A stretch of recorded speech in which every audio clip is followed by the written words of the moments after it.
And here we are, segment 3. This week we are going to discuss the results of the Elimination Chamber. Controversial results that they are, Anthony. Yeah. Oh, what a fucking chamber this was. So, if I could, Carl, I'll have a quick run through the card so people have got an idea just what we're going to moan about. Well, So, we have a pre-show, which I think was a bit of a last-minute thing, because as I understand it, Keith Lee is he injured? Something like that. I He's think not he's involved injured. now. Yeah. But we had a pre-show match with Elias, John Morrison, Ali, and Ricochet, with John Morrison taking the win. And this was for involvement in the US title triple threat. Am I right in saying? It was, Carl? yes, to Which replace Keith Lee was originally meant to be in the triple threat.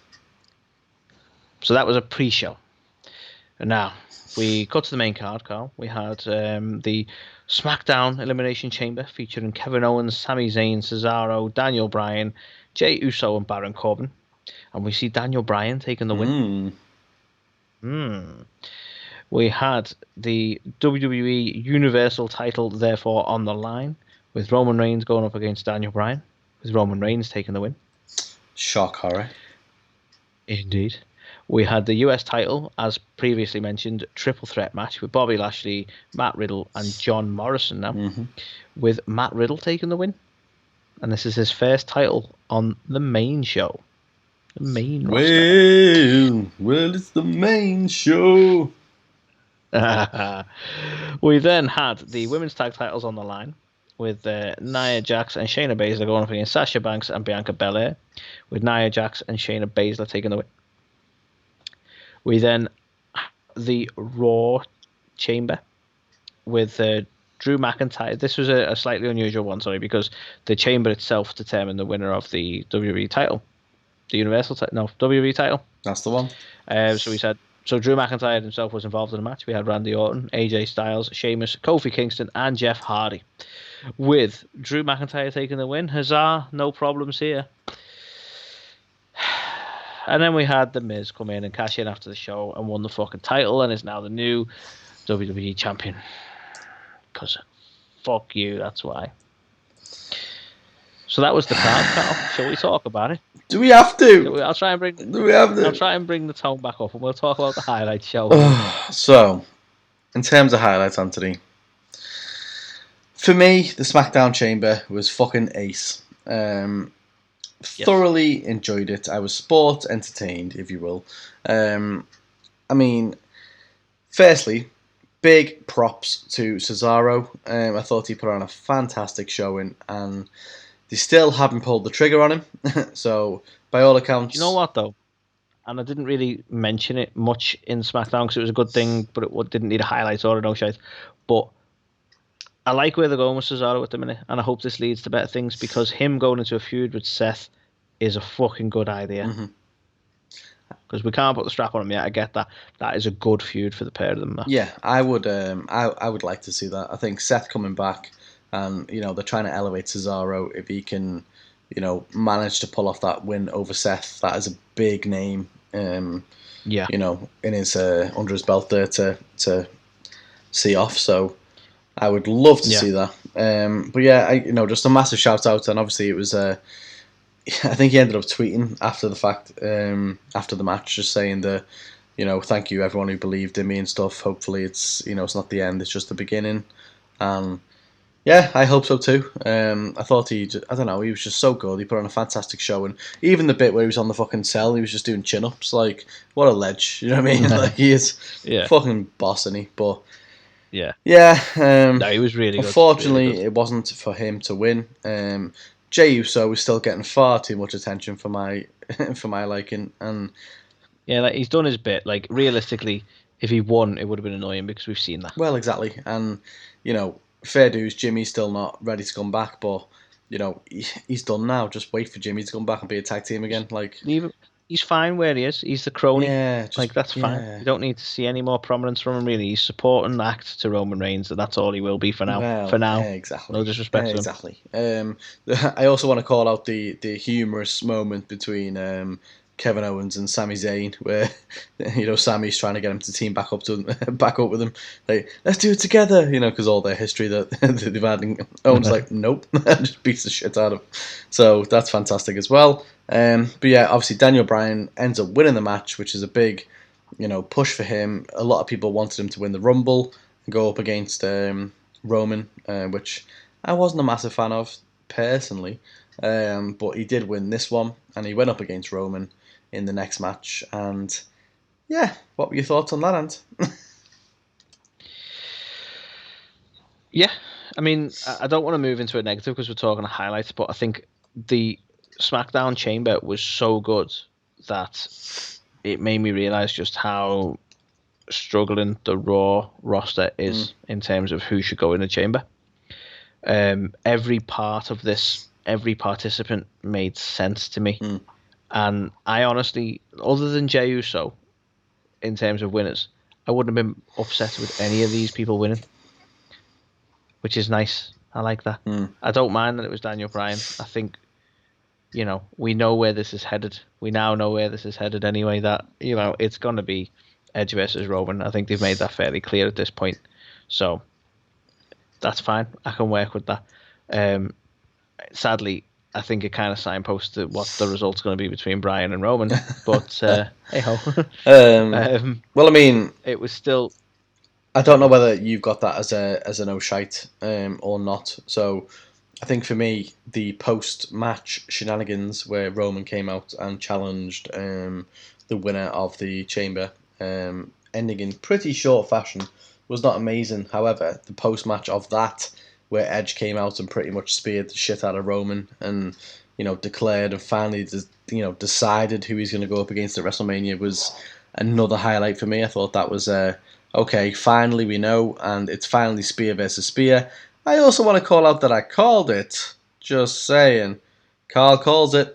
T-shirt. Yeah. Need to make it happen. Yep. That's fair. You did call that. I thought, I was pretty made up. I would quite like to see Edge versus Roman Reigns, and it seems like that's what we're going to get to see. Unfortunately, Daniel Bryan had to be a bit of a casualty, in getting there. But, where does he go now? Taking the fast lane on. Hey. Where does he go now?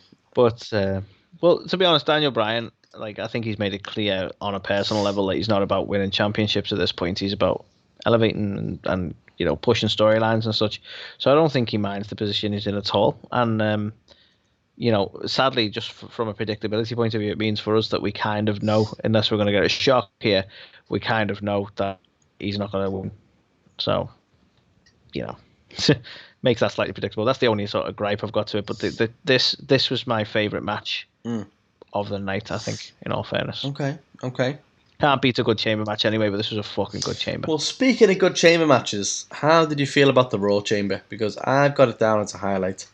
I don't know what your thoughts are, because I feel like it was weaker than the Smackdown chamber.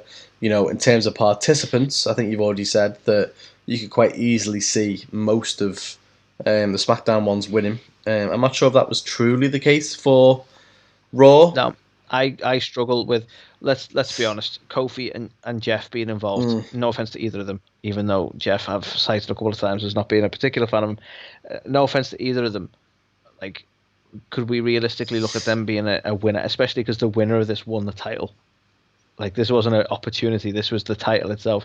Is any one of them realistically going to beat, not even just Drew? We had Drew, Randy, AJ.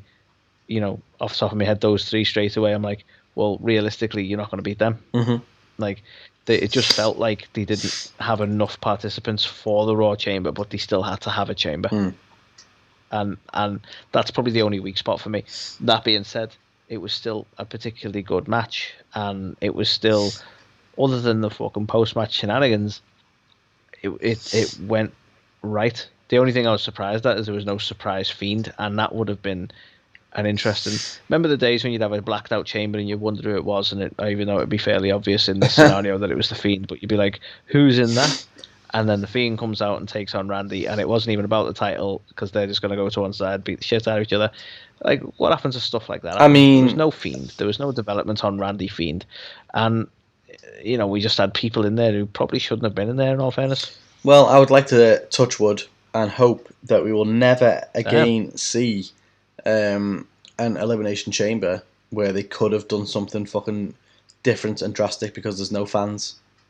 So I was a bit disappointed that they didn't do something like that. Like maybe just halfway through one of the chambers fucking explodes or something. The Fiend's there. Do you know what I mean? They could have done anything because they've got the power of fucking. Could have even made another chamber appear out of fucking nowhere. They could have done anything. Do you know what I mean? And the fact that, especially based off the Raw that we just saw, where fucking Alexa's there, promising the fucking rebirth of the Fiend and showing up Costa Orton, and then nothing happens at the pay-per-view. Honestly, they could have had Orton wrestle a match as long as he like. At some point in that match, they could have had the Fiend drag him under the fucking ring from out of nowhere. They could have done anything like that, but anything they fucking wanted. But anyway, this is the highlights. Sorry, yeah, but all in all, it was still a good chamber. It just paled in comparison to the other chamber. That's all. I agree. What about any shite, Anthony? Anything jump out at you? So many things. Well, I need to. You've wrote down. I don't mean to jump on your note, and I'll let you talk about it in a sec. But only because I slightly disagree with you, and it's the women's tag title. What? Your comments, and if you want to mention your issue with it, and then we'll talk about it because I don't disagree with it. So I'll let you. I'll mention my fucking issue with it. It accomplished fucking nothing. Right? That's what I've written down. Accomplished nothing. Because you had Sasha Banks teaming up with Bianca Belair to potentially progress something with them. Obviously, Bianca hasn't picked her WrestleMania opponent yet. So, something could happen with them too, which would have progressed their feud. Or, they could have won the belts, and then you've got the fact that there's two champions, like co-champions who are potentially going to face off. That could have been good. But no, they have a match at the pay-per-view and lose. And for what? I don't disagree. Okay. The reason I brought it up that I might disagree with you slightly, and it's not the point you've made that the match itself probably should never have happened and it was kind of pointless. What the credit I want to give it and the reason I want to mention it in a slightly positive light is the fact that if they'd have had Sasha and Sasha and Belair win, it would have been kind of like the time Bayley and Banks had the titles and were champion or fighting for championships. It would have kind of been reminiscent of that. So I was like, I really don't want them to win, and I never thought I'd say this, but I thought it was the right decision to keep the belts on Nia Jax and Shayna Baszler, especially because I sincerely hope that they're pushing towards the NXT sort of tag bout being the one that challenges them, and maybe they lose with any luck.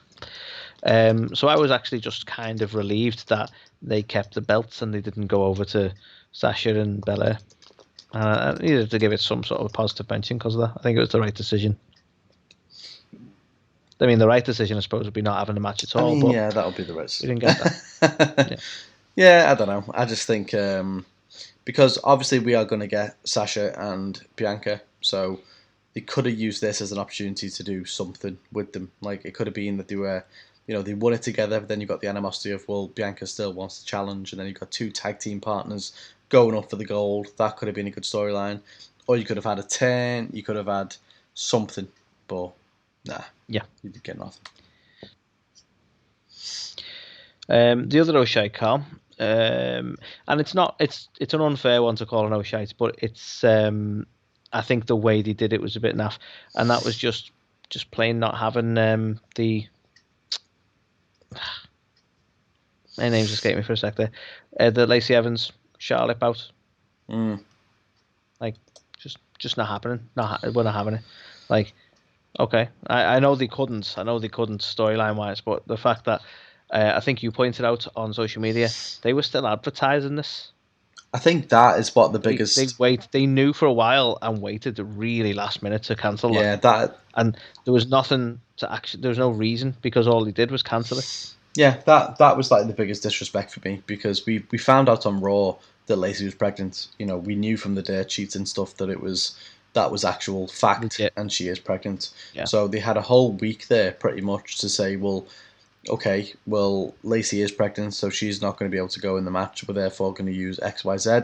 Instead, they went, we won't say anything, and then we just won't even mention it, and they just won't be on the show. And it was like, well, how disrespectful to the likes of Asuka to just do that. I've spoken quite, vehemently about how underutilized she's been, and the lack of respect they've had for her. To the point where Charlotte was the fucking main focus when she came back. In their tag team stuff and things like that. But you know what I really don't. This is the bit that WWE really puzzle the fuck out of me on, because they've went from like having a women's elimination chamber, an awesome one as well, right? They had Shayna dominating everybody in that chamber, and this year no women's chamber, hardly any women in the show, shitty tag match, and we're done. Do you know what I mean? I just find it really odd that they've gone down that line. And I get it, they had a plan, and Lacey being pregnant's kind of affected that plan, but like, what the hell? And if they'd have been booking a chamber in the first place, they'd have only had to replace Lacey with one person instead of just cancelling the whole match. But they didn't even plan on a chamber for some reason. Mm-hmm. Just I don't get it. Like, I think the booking has just been shocking for the women's side of things, especially when it comes to this pay-per-view. Yeah, agreed. Not good. So, moving on to the other O'Shea, Carl. I think this is one of yours, but I do agree with you. So we'll talk about it. The Riddle taking the win on the US title. So do you want to offer your reasons as to why this is an issue for you? So for me, I think I don't know what the original plan was. Maybe this was always the plan. Had Keith Lee not been injured, I don't know, but I feel like Riddle has had several opportunities now against Bobby Lashley, and he's lost all of them in pretty dominant fashion as well. So the fact that he won by not even pinning Lashley, would normally be okay if he hadn't already been battered so many times, to the point where it kind of cheapens the US title, because we've now got... like, you've got it, but only because you managed to beat that's someone it. else. Like, you didn't beat the champion clean, and like, I know they've done successful things like this in the past. Like, one of my favourite matches for the IC title was when you had Kurt Angle defending against both Jericho and Benoit, and he didn't get pinned once, and he lost both his belts. And that was but that was almost fantastic. Like a deliberate storytelling thing, not a exactly. But thing. They also hadn't fucking chewed up and spit out both Jericho and Benoit ahead of that match, and Riddle has just been absolutely fucking buried into the ground, and then the next minute he's winning the belts. So for me, I get why they've done it, and we'll talk about some of the reasons behind that shortly. But Lashley, for a long time, a lot of people have been saying he's ready for bigger and better things. So I get it. He's gonna lose in a way that he doesn't even really want to rematch, probably. So I get why they've done it, but at the same time, just don't bury Riddle for weeks and weeks and weeks on television and then have him win, because it doesn't make any sense. Yeah, totally agree.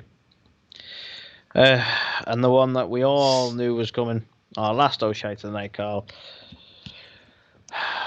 The Miz cash in. But why? Massive, but why? Because he lost the fucking cash in. He shouldn't have had the cash in anyway. We give him the briefcase back to then randomly do this shit. And why?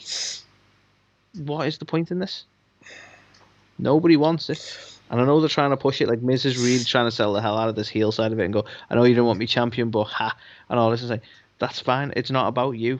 It's about the fact that nobody wanted to see this fucking booking. It's not actually about the Miz.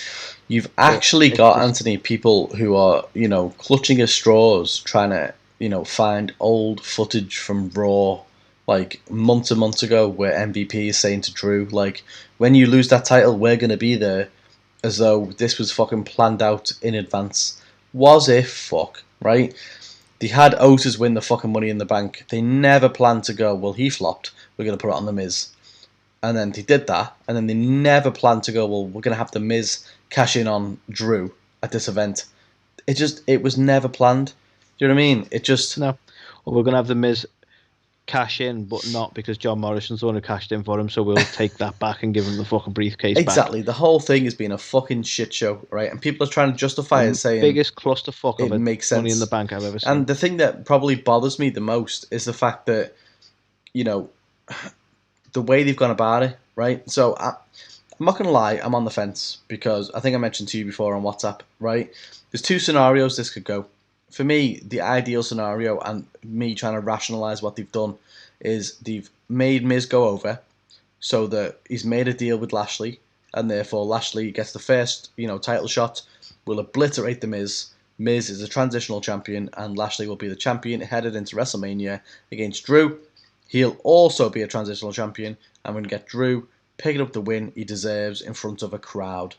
That is the one where I'm like, okay, that makes a fucking shit ton of sense. But then you've got two transitional champions. Option two is that doesn't happen at all, and you take Drew out of the title picture. He's still got unfinished business with Sheamus. What's going to happen there? Is that just going to be a one fucking match with Fastlane and done with? Like, really? You've had people speculating that we're going to get Lashley versus Brock. So is that what we're going to finally get? We're going to get Lashley and Brock for the title, and Drew's just going to not be in the title picture, which would be the biggest slap in the face ever. Is Miz? Because by all accounts, Miz is meant to be in a WrestleMania match with Bad Bunny. So why is he the champ? Like, it just doesn't make any sense. It's just a total fuck up. Yeah. His involvement at all just doesn't sit well with me. It annoyed me when he got I knew they were going to do something like this. I knew they were going to do it when he got that briefcase back, and they were going to pick the worst possible fucking moment. I honestly thought it was going to happen at the Rumble, and it surprised me that it didn't. So I suppose at least there's that. But for fuck's sake, I mean, at least you've got the surprised element, because I think a lot of people were not expecting this based on the reactions. But it's one of them. You've only got a year to cash it in, and it's coming up to WrestleMania, and yeah, it was. That's the thing. Is like, yeah, you haven't done anything with it yet, and you're running out of time too. So yeah, what do you think will be the aftermath of this? Like, why have they done it? Because there's no immediate plans for Drew's title. So they just try and see it, throwing shit and seeing what sticks. I think is the right term. Fair. I think I really wanted a Sheamus match in some way. Well, I honestly think the way WWE tend to book things, this is just going to be a rematch with The Miz, and The Miz is trying to weasel his way out of it or around it in some way. I think it's going to be that. Because they don't do rematches anymore, automatically. But Drew's going to get a rematch. And I don't know whether is it going to be this thing where Drew gets a rematch but he gets screwed over by the pair of them. I don't know. Or he gets screwed over by Sheamus and it pushes their battle further, but then it pushes him further away from the title. I'm trying to put scenarios together that I enjoy, but it's just, I don't know. It just didn't need to happen, man. Who knows at this point? Honestly, who knows? Who knows? So that's it. That's the big. You can't go any worse than Arrow shite. So what's your rating for this show, Carl? I think Smackdown Chamber was very good. The aftermath was good. So I was quite a big fan of that. The rest of the card, not so much. And so for that reason, I can't give it more than a 2, unfortunately. Yeah, I'm thinking the same thing, to be honest. I've given a 2 to everything. And I can't honestly say. And for you could go. It's like if I had to pick one to watch this week, it probably would have been the Chamber. But that's because a pay-per-view is meant to be more engaging. So comparatively, I'm like, well, that should have been a lot more engaging. So yeah, it's got to be a 2. It was really weak for a pay-per-view. It'd been a hell of a week on Raw. Well, yeah, true. Yeah, I don't know. I think obviously we've got inroads now to some of the matches for Mania. I say some of them, one of them. So we know that Edge is going to take on Roman Reigns. Fantastic. The rest of the card still pretty much up in the air. We had no women's title match. We had the tag team title match that just didn't need to be on the show. Nope. Yeah, I think disappointing will be my turn of phrase. Not even just because Drew lost the belt. If they do my scenario 1 and it's all for him winning the title back, becoming a 3-time champion at WrestleMania in front of a crowd, it's worth it. If they don't do that and they're jobbing him out now to do something not for the belt, and they end up doing something with Lashley and Brock, or even if they put it in some sort of like multi-man match with triple threat or four-way, I'm not going to be a fan. So hopefully they don't go that route. I could see a triple threat in the offing, to be fair. Don't do it. You've also got to accept the fact that the Sheamus feud that they've been building up for weeks and weeks and weeks, a proper long built feud, which is something they don't really do anymore in terms of how drawn out it was with them being best mates, etc. That's probably going to be relegated to a match at Fastlane.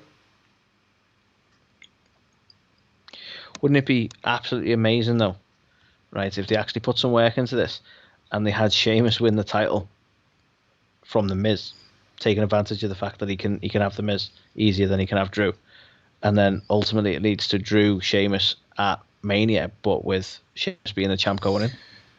I just can't see any scenario that doesn't involve Bobby Lashley now. I know. I can dream though, can't I? Unless a Fastlane. Let me think. A Fastlane we have. So I'm guessing Miz spoke to MVP, didn't he, in the pay-per-view, which I'm guessing meant he made a deal with the devil, and therefore he was like, Lashley. So MVP's going to screw him. Well, over. Lashley will help you out if you give him the title shot or whatever. So he's like, yeah, of course I will. So he tries the title shot. Brock Lesnar comes back, beats cost Bobby Lashley the title. We have Lashley versus Lesnar, which is something which we've wanted for a while. And then we have Drew we have Bad Bunny cost, I don't know, Miz the title at a fucking Raw or something, ahead of WrestleMania. Who knows? But at least it's exciting. At least we don't really know what's going to happen. And that's unpredictable is fair. That's all we can say for it, because I'm not, optimistic at the minute. But yeah, the road to WrestleMania and the road to A2theK is upon us. Yeah. And that was the chamber. That was the chamber. Play that funky music. Well, before we go, guys, thank you all for enjoying, listening, watching, however you absorb this thing that we do. And as always, check us out on all the socials. If you're not following, well, why not? Do it right now. We're on TikTok, we are on Facebook, Twitter, Instagram. I don't know why I said it in that order, because we don't really care about Facebook, sorry. We're also on, Snapchat and Tumblr. We're everywhere. We're behind your couch now, look. Yeah, find us you'll find us everywhere. And also look out for some exciting stuff in the next week or so. We've just done a very important and, exciting interview tonight, which we'll be hopefully releasing in the next week or so. And we think you'll like it. It's a very interesting individual. So the hint we'll give so far is it's part of a series of videos relating to this particular topic. It is. So this interview is going to be what kicks it off. Oh yeah, and it's going to be fun. We're looking forward. We really enjoyed the interview, but we're looking forward to the future of the series as well, which would be good. Absolutely. But yeah, so we are the A2theK Wrestling Show. You are our wonderful listeners and watchers, and we will see you this time next week. Take it easy, guys.